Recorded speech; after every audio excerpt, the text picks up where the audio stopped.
Olá, meus amigos, olá, minhas amigas do Legislação Integrada. Aqui quem fala é o professor Bruno Valente. Nossa conversa de hoje é sobre o informativo de número 829 do STJ. Antes de começar aquele convite, se inscreve no nosso canal, seja no Spotify, Deezer, Apple Podcasts, Google Podcasts ou no YouTube, e ativa o sininho para ficar sabendo sempre que tiver conteúdo. Nos segue também no Instagram, @legislação_integrada, onde todo dia tem novidade. E não deixa de curtir, comentar o que você achou desse episódio, nos avaliar com 5 estrelas no Spotify e nem de compartilhar esse episódio com aquele amigo que tem interesse nesse tipo de conteúdo ou mesmo na sua rede social preferida ou naquele grupo cheio de concurseiro. Eu agradeço muito, fortalece muito o projeto e é um grande incentivo à sua continuidade. Então, sem mais delongas, vamos para o primeiro julgado do dia. Foi inserido no Código de Defesa do Consumidor e é um tema repetitivo bem interessante, viu? É o tema 1130 do STJ e a tese fixada ficou da seguinte forma: a eficácia do título judicial resultante de ação coletiva promovida por sindicato de âmbito estadual está restrita aos integrantes da categoria profissional, filiados ou não, com domicílio necessário na base territorial da entidade sindical autora e aqueles em exercício provisório ou emissão em outra localidade. Aqui, gente, temos uma tese muito interessante porque é muito fácil acabar errando por confundir coisas que não tem nada a ver. E aí, quando você tem aí um contexto, você acaba já tirando da sua cabeça eventual confusão, tá? Qual é a confusão que eu não quero que você faça de forma alguma? Eu não quero que você faça confusão com o artigo lá da Lei da Ação Civil Pública, artigo 16, que foi julgado inconstitucional pelo STF, que é o artigo que diz que a sentença proferida em ação civil pública só tem validade dentro do âmbito de competência territorial daquele juízo que proferiu a decisão. Isso foi julgado inconstitucional, tá? O que determina o alcance dessa decisão é o dispositivo. Então, não tem isso de somente na competência territorial do juízo prolator, não. Mas isso aqui que nós estamos conversando tem nada a ver. É só mesmo para você não confundir, porque aqui fala em base territorial da entidade sindical autora, né? Então não confunda com essa questão do juízo prolator e tenha em mente que mesmo esse artigo 16 da lei da ACP foi julgado inconstitucional, beleza? Beleza. Ultrapassado isso, nós temos que pensar qual é o tipo de direito aqui que está sendo tutelado. Aqui nós estamos pensando em direitos coletivos estricto sensu. Direito coletivo estricto sensu, como é isso?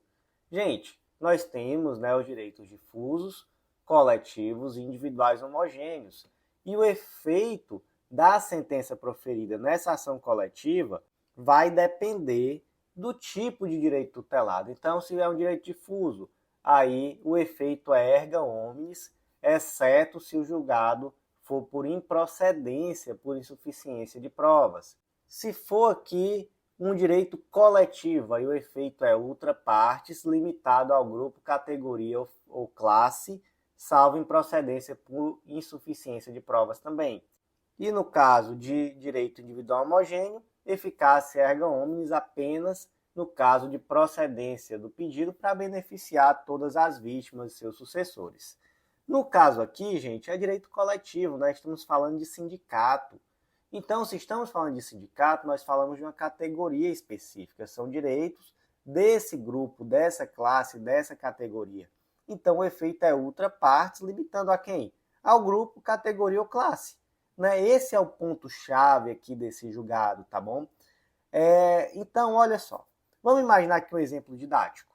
Imagina que o Sindicato dos Servidores da UFC propôs uma ação civil pública exigindo o pagamento de uma gratificação aos servidores daquela instituição.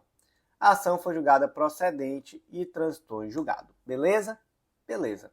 Gente, temos aqui então o sindicato em substituição processual, atuando em uma ação civil pública. Essa sentença tem que efeito ultra partes limitado à categoria. Quem é a categoria? São os servidores da UFC. Faz sentido? Faz sentido. Agora imagina que um grupo de servidores da UFPA, Universidade Federal do Pará, resolveram propor uma execução individual dessa sentença coletiva, dizendo, olha, nossa situação é idêntica.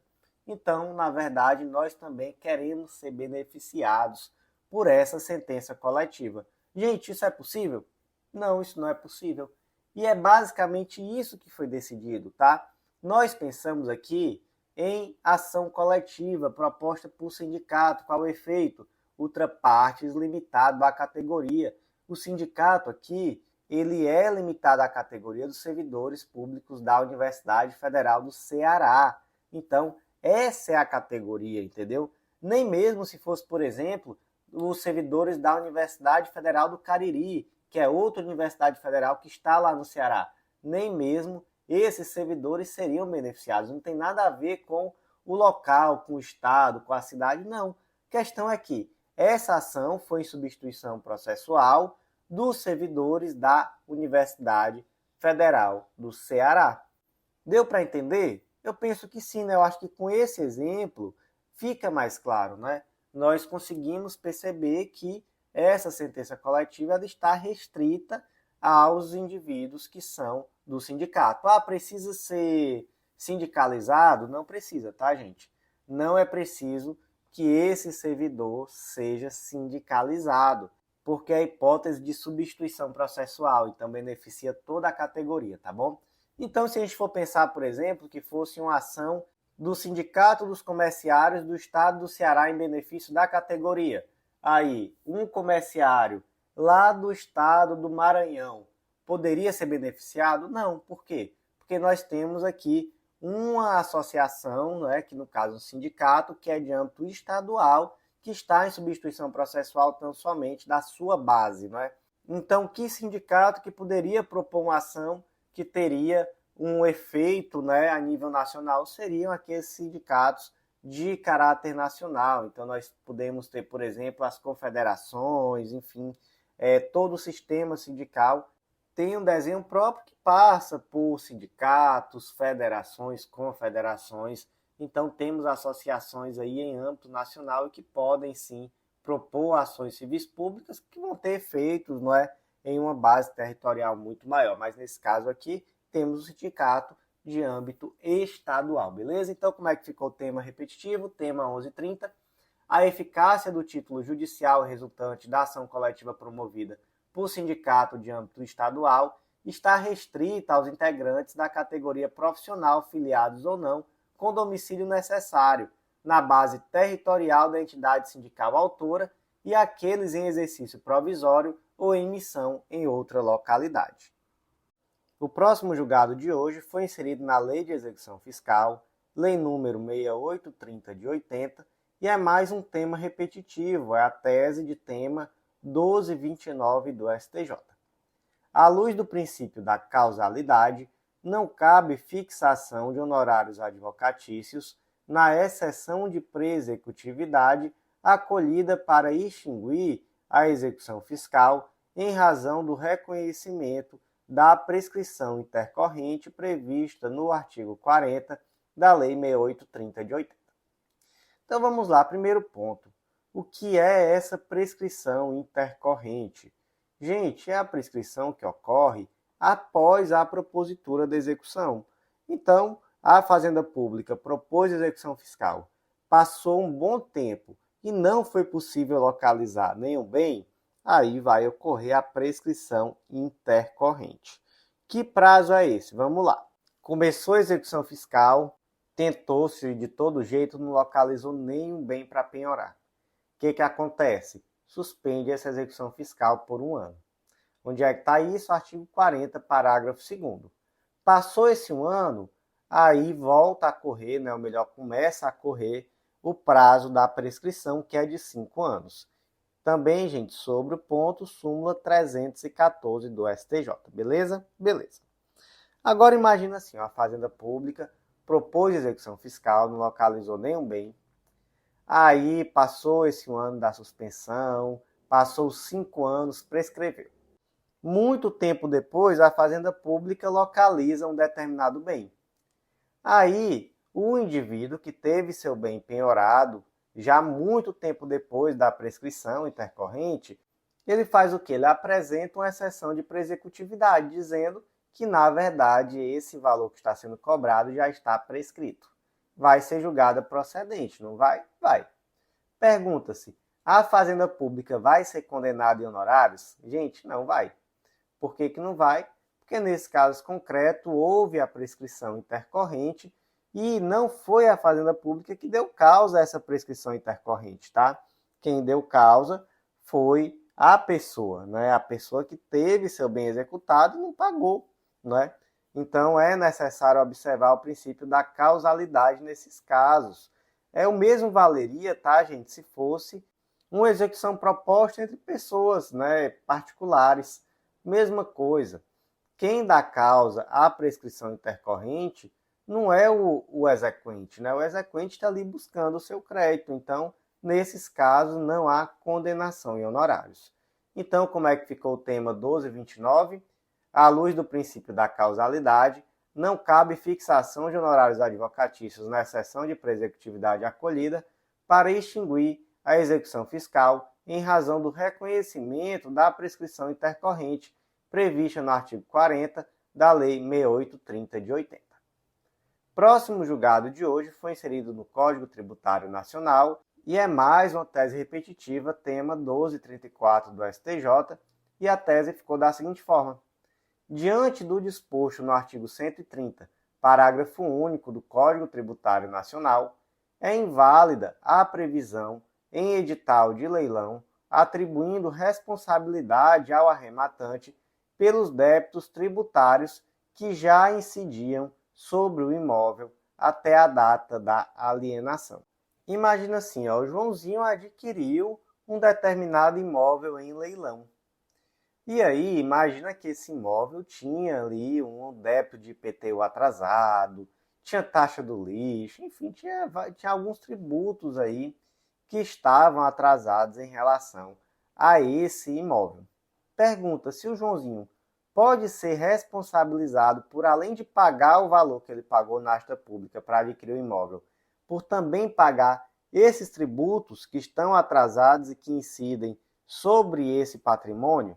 Gente, não pode, sabe por quê?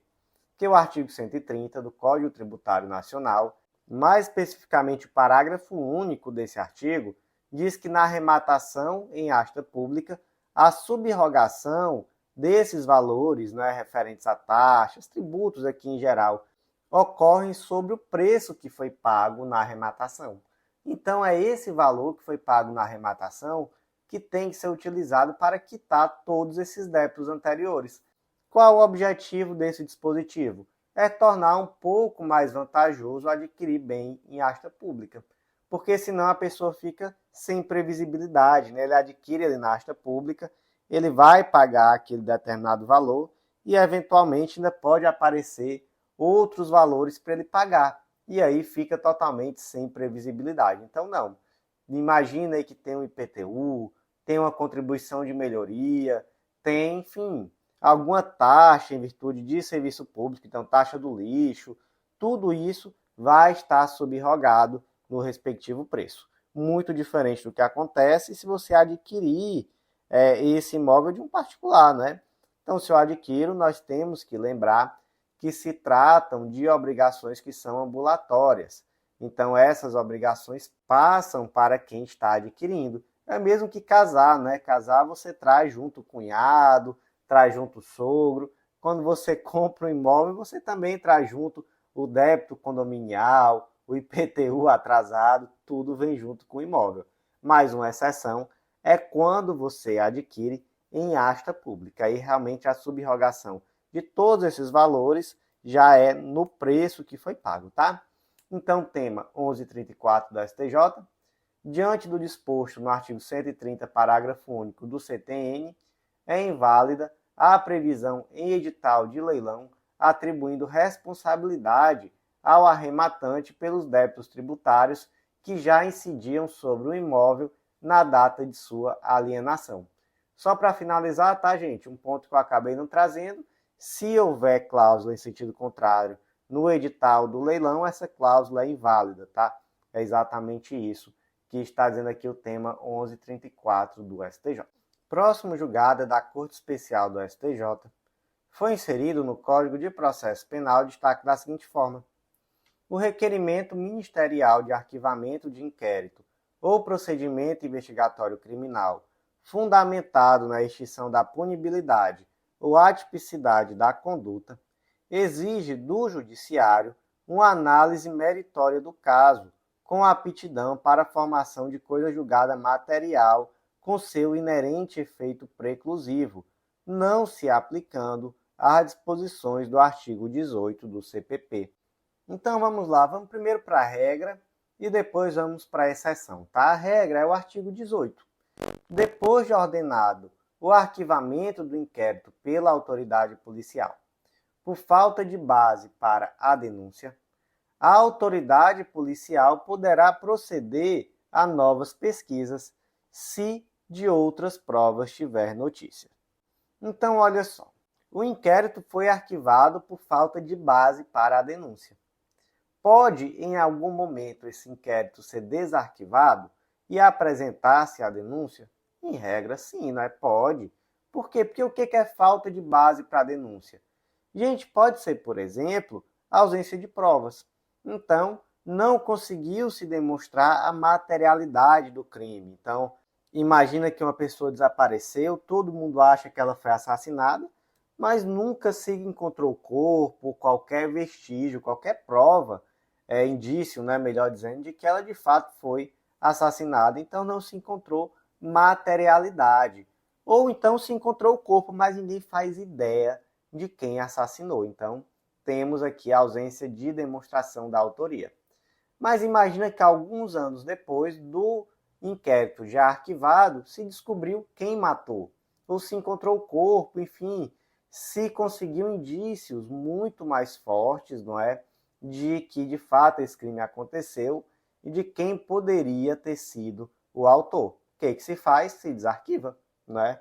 Não fez coisa julgada material. Seria até contraintuitivo achar algo diferente. Agora vamos pensar em duas situações bem diferentes. Imagina, por exemplo, que nós tivemos o inquérito conseguiu, de fato, encontrar autoria, materialidade, mas se entendeu que aquela conduta que se provou que existiu e quem praticou a conduta era uma conduta atípica. Na verdade, aquilo ali não foi crime. E aí se arquivou por esse motivo. Ou então até se entendeu que seria crime, mas havia ali naquele caso concreto uma causa de extinção da punibilidade.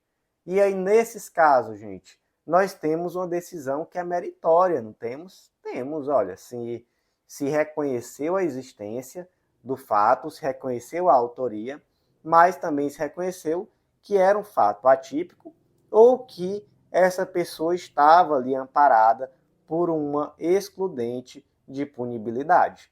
Então, nesse caso, o que acontece? Nesse caso, a decisão de arquivamento faz coisa julgada material. Então, há um efeito preclusivo. Então, muito cuidado com isso, tá bom? Portanto, como é que ficou o destaque? O requerimento ministerial de arquivamento de inquérito ou procedimento investigatório criminal, fundamentado na extinção da punibilidade ou atipicidade da conduta, exige do Judiciário uma análise meritória do caso com aptidão para a formação da coisa julgada material com seu inerente efeito preclusivo, não se aplicando às disposições do artigo 18 do CPP. Próximo julgado da primeira turma do STJ foi inserido no Código de Processo Civil destaque da seguinte forma: não ofende a coisa julgada o reconhecimento do direito à repetição do indébito de parcelas cujos adimplementos não foram comprovados pelo contribuinte na ação de conhecimento, mas cujo pagamento foi noticiado pelo ente público por meio de documento apresentado junto à impugnação ao cumprimento de sentença. Exemplo didático. A Ana pagou IPTU do seu imóvel em Porto Alegre e, percebendo que há anos estava pagando mais do que era devido, ela propôs uma ação judicial para recuperar o valor. Aí, durante esse processo, a Ana não conseguiu apresentar todos os comprovantes de pagamento. E, ao final, a ação foi julgada procedente para determinar, né, que fossem restituídos aqueles valores pagos a maior por ano. O que acontece? No cumprimento de sentença, o município, né, ao impugnar esse cumprimento de sentença, anexou um documento administrativo que confirmava todas as parcelas pagas por ano, inclusive aquelas que ela não tinha e que por isso não juntou.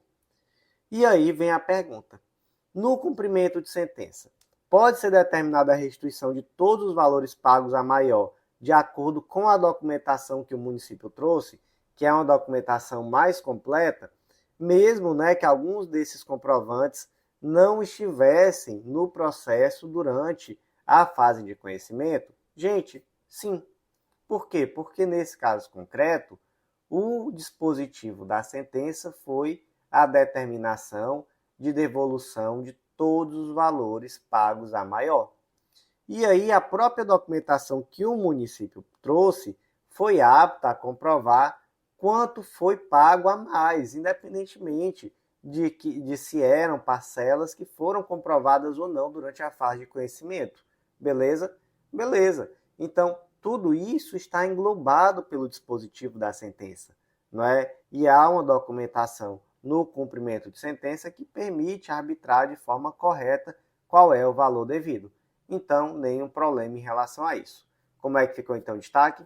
Não ofende a coisa julgada o reconhecimento do direito à repetição do indébito de parcelas cujos adimplementos não foram comprovados pelo contribuinte na ação de conhecimento, mas cujo pagamento foi noticiado pelo ente público por meio de documento apresentado junto à impugnação ao cumprimento de sentença. Próximo julgado de hoje é da terceira turma do STJ, foi inserido no Código Civil destaque da seguinte forma: não há possibilidade de uso capião de imóvel afetado à finalidade pública essencial pertencente à sociedade de economia mista que atue em regime não concorrencial. Gente, aqui a explicação é simples, tá? Artigo 102 do Código Civil, os bens públicos não estão sujeitos a uso capião. Então, nesse caso concreto, o que nós temos? Nós temos uma sociedade de economia mista, que, portanto, é uma empresa pública. Essa sociedade de economia mista, ela atua em regime não concorrencial. E esse imóvel, ele está afetado a uma finalidade pública essencial aqui nesse caso concreto. Então, alguém tem dúvida que esse imóvel não pode ser usucapido? Eu acho que ninguém tem, né? Então, destaque, não há possibilidade de usucapião de imóvel afetado à finalidade pública essencial pertencente à sociedade de economia mista que atua em regime não concorrencial. Próximo julgado, inserido no Código de Processo Civil, destaque da seguinte forma: o ex-cônjuge, casado em regime de comunhão universal de bens, na data de abertura da sucessão do seu ex-sogro, tem legitimidade e interesse para a propositura de ação de prestação de contas contra a parte inventariante de todos os bens e direitos integrantes do quinhão hereditário de sua ex-consorte, ainda que ultimada a partilha decorrente da dissolução da sociedade conjugal. Então imagina a situação assim, ó. Ana e Pedro são casados no regime da comunhão universal de bens. O que isso significa?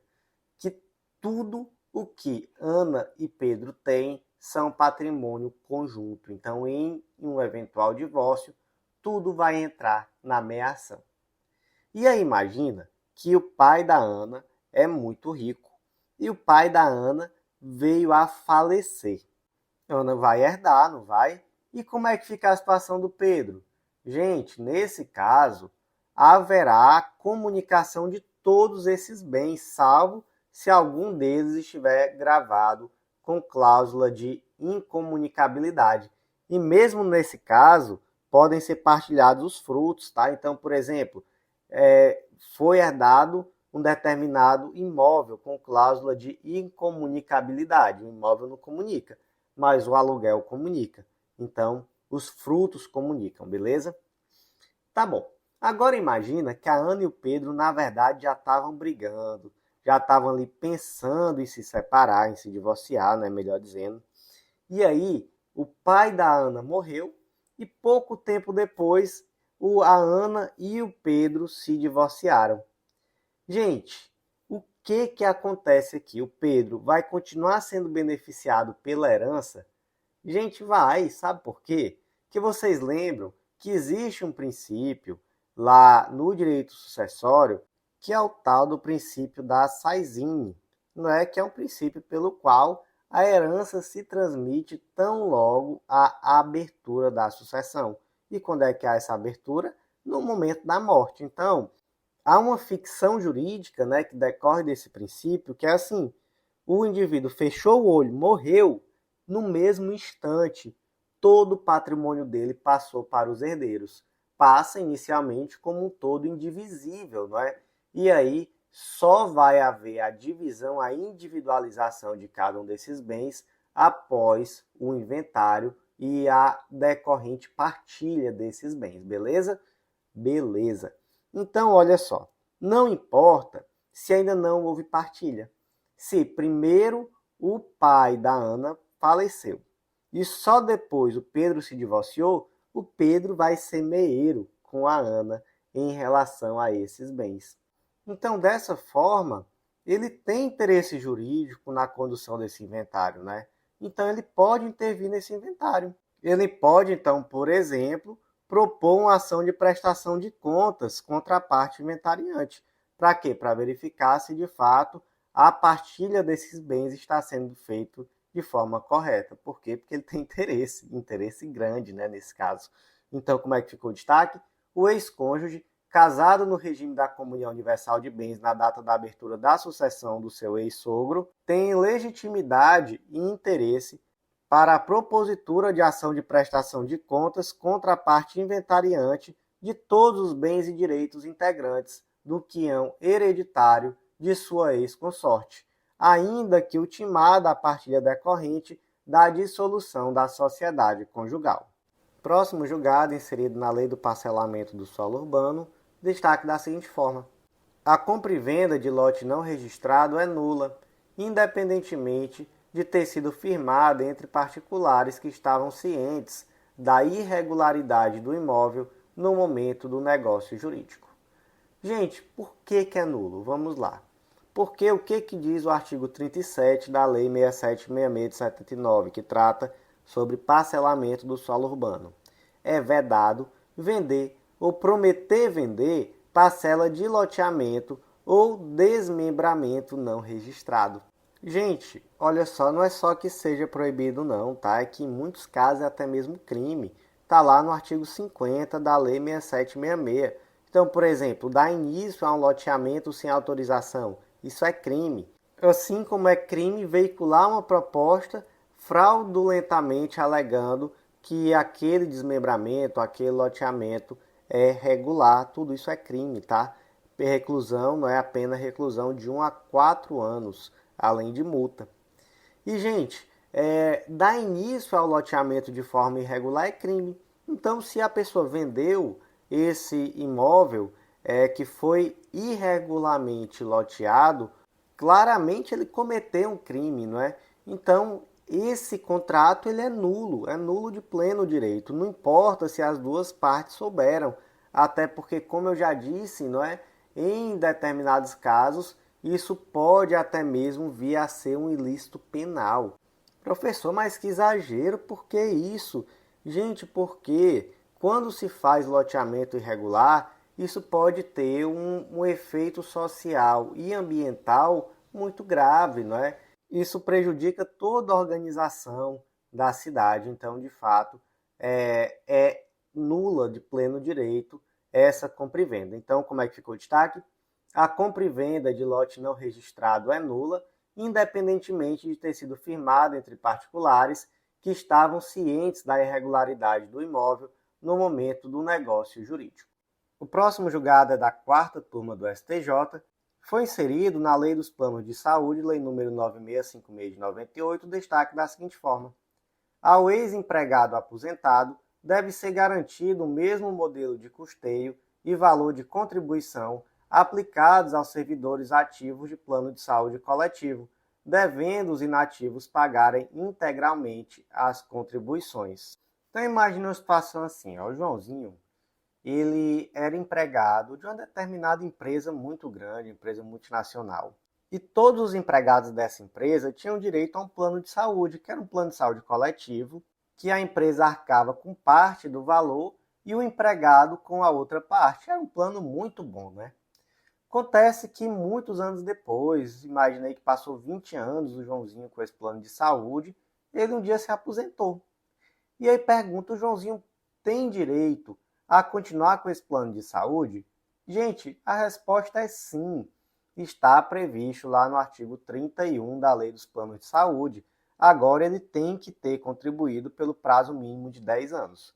E aí qual é o único ponto aqui? O ponto é que, no caso concreto, não é, ele contribuía só com parte do valor enquanto ele era empregado. Quem contribuía com o resto era a empresa, não era assim? Agora ele vai ter que contribuir com o valor integral, tá? Então, se ele se dispor a arcar com o plano integral, ele tem sim direito a permanecer no plano, está lá no artigo 31. Além disso, o plano tem que ser o mesmo plano que é oferecido para as pessoas que estão em atividade na empresa. Não pode ter uma discriminação em relação à prestação do serviço, ao valor.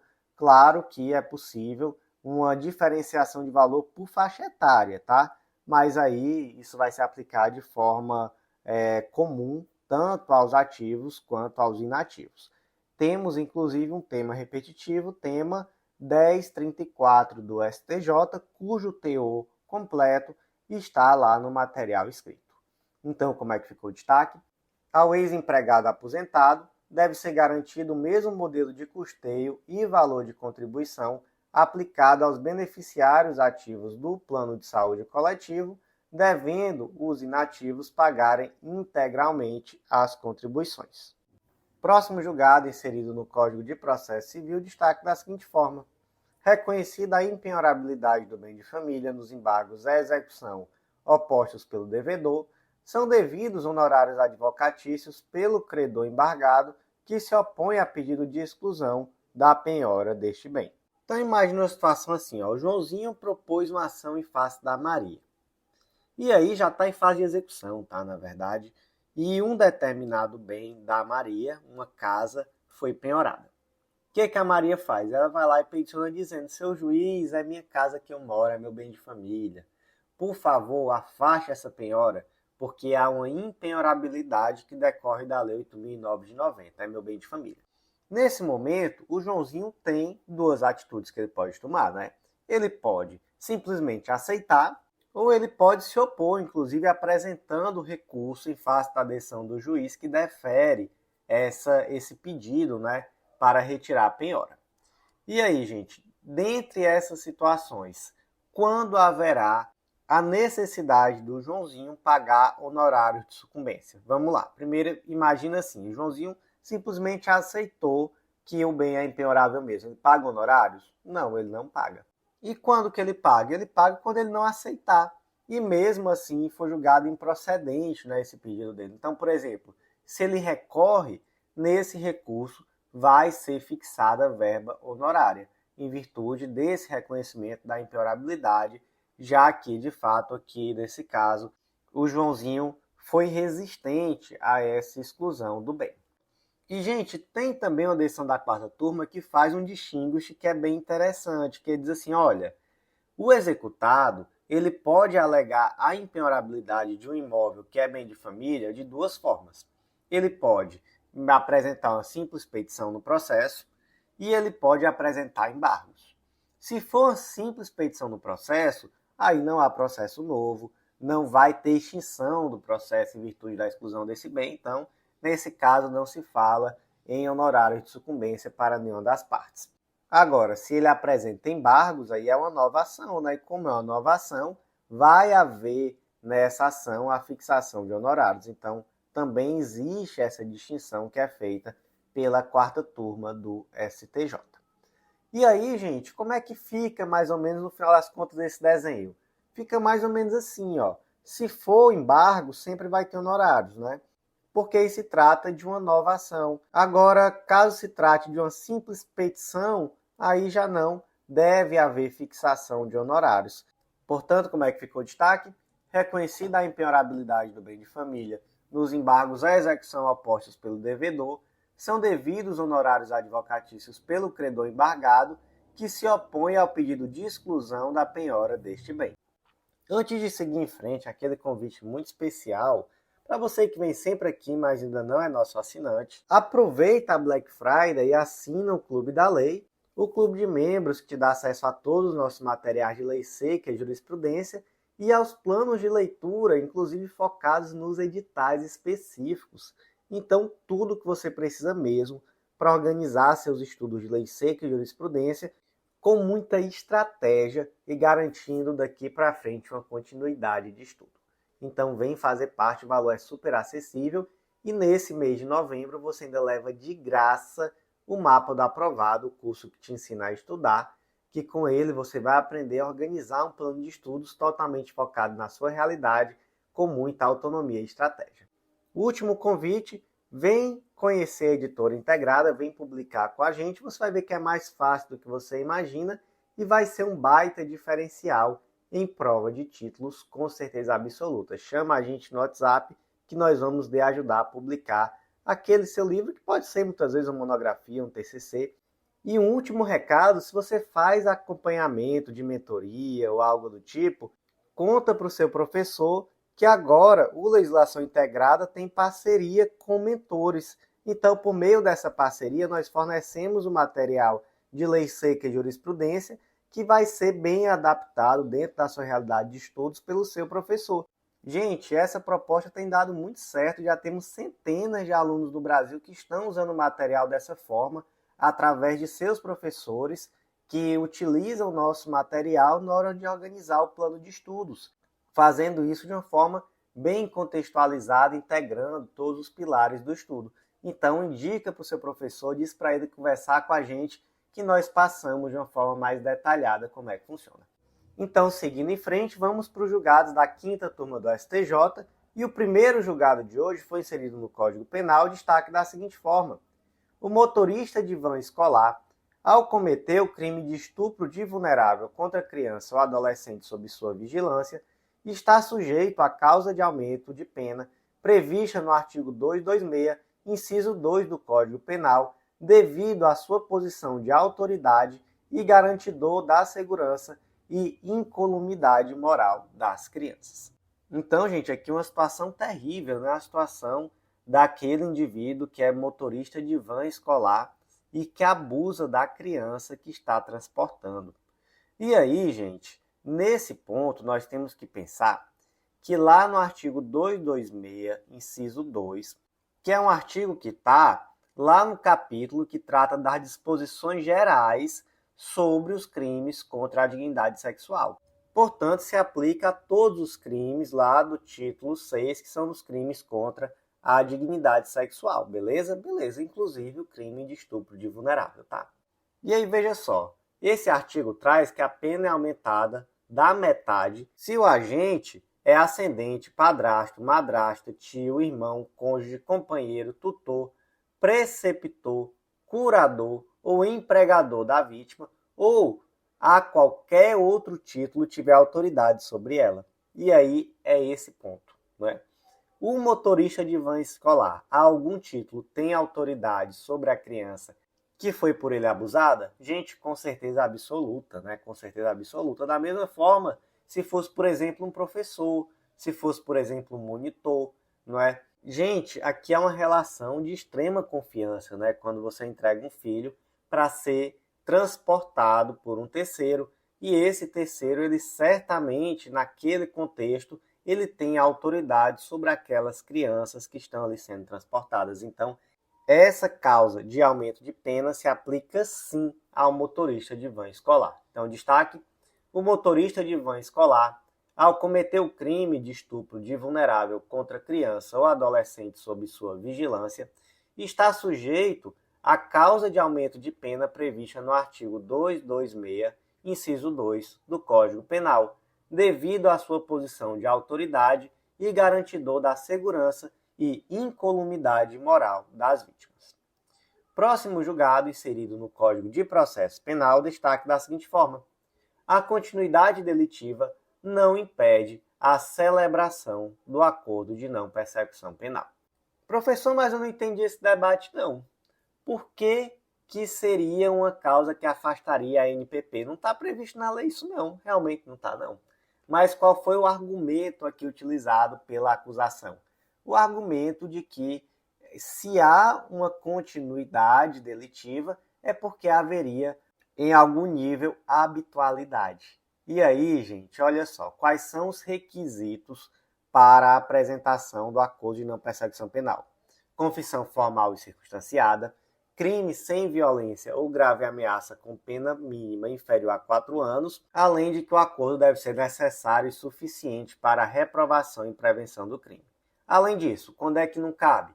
Não cabe se couber transação penal, não cabe se o investigado for reincidente, ou houver elementos probatórios que indiquem conduta criminosa habitual, reiterada ou profissional, e aí é esse ponto aqui, também não pode ter sido beneficiado nos últimos 5 anos por ANPP, transação penal ou suspensão condicional do processo. E, por último, não cabe também no contexto de violência doméstica e familiar contra a mulher. Beleza? Beleza. Então, olha só, a pergunta aqui é muito simples no final das contas, então. Continuidade delitiva é a mesma coisa que conduta criminal habitual, reiterada ou profissional? Gente, não é a mesma coisa, não é a mesma coisa. E afastar de cara a possibilidade de ANPP sempre que houver continuidade delitiva é criar uma vedação que não está prevista em lei. Então, naquele caso concreto, pode ser que se perceba que havia sim habitualidade, que havia sim conduta reiterada, conduta profissional. Então, no caso concreto, pode ser que se afaste. Mas já de cara excluir? Não, de cara excluir não. E você vai estar criando uma nova hipótese de exclusão da possibilidade de NPP que não está prevista na lei. Então, como é que ficou o destaque? A continuidade delitiva não impede a celebração do acordo de não persecução penal. Próximo julgado de hoje é da 6ª turma do STJ, foi inserido no Código de Processo Penal e o destaque ficou da seguinte forma: é cabível a celebração de ANPP em casos de processo em andamento quando da entrada da vigência da Lei 13.964 de 2019, mesmo se ausente a confissão do réu até aquele momento, desde que o pedido tenha sido feito antes do trânsito em julgado. Gente, olha só, mais um julgado sobre a ANPP, não é? Então, os requisitos já nem vou mais conversar sobre eles, porque acabamos de conversar, não é isso? Mas é um julgado que é importante porque mostra que o STJ, ou melhor, a 6ª turma aqui do STJ, né, já está se adequando àquilo que foi decidido pelo STF lá no HC 185-913 do DF, que saiu no informativo 1151. Naquela oportunidade, o STF firmou posição no sentido de que o ANPP pode ser apresentado em qualquer processo que estava em tramitação quando da entrada em vigor do tal do pacote anticrime, né, Lei 13.964 de 2019, porque existia um debate muito forte e a 6ª turma do STJ entendia que só deveria ser possível a ANPP desde que na data da entrada em vigor da Lei 13.964 de 2019 ainda não tivesse sido recebida a denúncia. Então, se tivesse na fase pré-processual, caberia apresentar a NPP. Se não tivesse, não caberia. Essa era a posição da 6ª turma. O STF, entretanto, fixou tese, não é? E agora a 6ª turma do STJ já adequou a sua posição para dizer que é possível em qualquer ação que tivesse em trâmite, desde que antes do trânsito em julgado. Então, já está lá em fase de recurso. Vai ser possível que o Ministério Público analise se caberia a NPP. E aí, se couber, aí vai apresentar o acordo, né? Não tem problema nenhum. Beleza, gente? Beleza. Professor, mas tem um ponto aqui. Nós sabemos que um dos requisitos para que seja apresentada a NPP é que tenha confissão formal e circunstanciada. E se, nesse caso, o réu não tiver confessado? Gente, veja só. Eu vou até corrigir isso daí, tá? Não é requisito para apresentar o acordo, a proposta de acordo de não persecução penal. A confissão do réu é requisito para celebrar. Então, o promotor, o Ministério Público, né, enfim, não pode deixar de apresentar o acordo de não persecução penal simplesmente por não ter confissão do réu. Por quê? Porque a confissão pode ser feita a qualquer momento. Então, o Ministério Público apresenta a proposta de acordo. Se o réu, porventura, aceitar, aí nesse caso, o que vai acontecer? Aí ele vai ter que confessar de forma formal e circunstanciada, e aí, efetivamente, o acordo será celebrado, tá bom? Mesmo caso aqui o investigado, tá? Tem uma lógica normal, né? Porque o normal é que seja um investigado, não o réu. Já que a NPP é para ser na fase pré-processual. Vai ser na fase processual nessa hipótese aqui, né? De crime que já estava com a ação penal em trâmite quando da entrada em vigor da Lei 13.964 de 2019. Então, como é que ficou o destaque? É cabível a celebração de ANPP em casos de processo em andamento quando da entrada em vigência da Lei 13.964 de 2019, mesmo se ausente confissão do réu até aquele momento, desde que o pedido tenha sido feito antes do trânsito em julgado. Gente, o último julgado de hoje foi inserido na Lei de Execução Penal, Lei número 7.210 de 84, destaque da seguinte forma: é possível a liberação antecipada do pecúlio no montante adequado para a aquisição de produtos de higiene pessoal pelo apenado, desde que inexistam outros descontos pendentes, observada a ordem de preferência no parágrafo 1º do artigo 29 da LEP, e o produto solicitado não seja fornecido regularmente pelo estabelecimento prisional. Professor, que pecúlio é esse? Gente, vocês sabem que o preso pode trabalhar, né? O preso pode trabalhar. E, inclusive, o artigo 29 da Lei de Execução Penal traz que o trabalho do preso será remunerado e essa remuneração não pode ser inferior a 3/4 do salário mínimo. É um trabalho, gente, que não é regido pela CLT, tá? E é regido por onde? É regido pela Lei de Execução Penal. E aí, gente, como é que funciona? Ele trabalha e recebe o dinheiro dele lá para ele gastar do jeito que quiser, para comprar cigarro na prisão, enfim, não, gente, não é assim não. Como é que funciona? Essa remuneração, ela fica depositada em uma conta e ela é entregue ao condenado quando ele é posto em liberdade. Mas, enquanto isso, é possível que essa remuneração seja retirada para atender a determinados custos, né? Que custos são esses? Então, por exemplo, é possível, está lá no 29, parágrafo 1º, tá?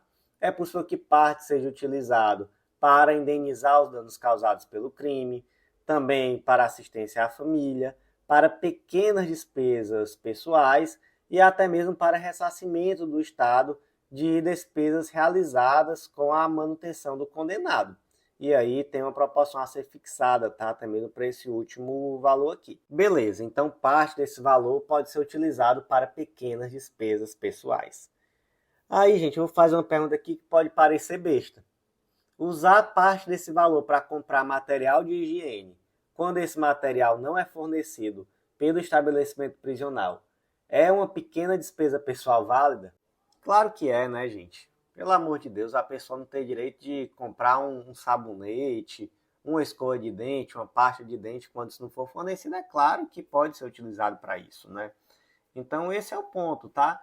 A questão é só que pode, desde que não haja um fornecimento regular desses itens de higiene pessoal pelo estabelecimento prisional, beleza? Beleza. E também outra coisa, né? Desde que inexistam outros descontos pendentes, observada essa ordem de preferência que está lá no artigo 29, parágrafo 1º. Porque ali é uma ordem de preferência, tá? Indenizar os danos do crime, assistência à família, pequenas despesas pessoais e ressarcimento do Estado. Ali nós temos, de fato, uma ordem, não é de preferência mesmo. Então, como é que ficou o destaque? É possível a liberação antecipada do pecúlio no montante adequado à aquisição de produtos de higiene pessoal pelo apenado, desde que inexistam outros descontos pendentes, observada a ordem de preferência prevista no artigo 29, parágrafo 1º da LEP, e o produto solicitado não seja fornecido regularmente pelo estabelecimento prisional. Meus amigos, por hoje foi isso. Eu agradeço muito, muito mesmo a você que ouviu até o final. E antes de ir embora, deixa aquele like, deixa aquele comentário contando o que achou. Avalie a gente com 5 estrelas lá no Spotify. E, gente, compartilha com alguém, compartilha com aquele amigo, então manda naquele grupo de concurseiro, no WhatsApp, na sua rede social preferida, lá nos seus stories, mostrando que está nos ouvindo. Ajuda a gente nessa, que é um estímulo muito grande a continuar com esse projeto, tá? Então, por hoje foi isso. Agradeço muito a você que ouviu até o final e até a próxima.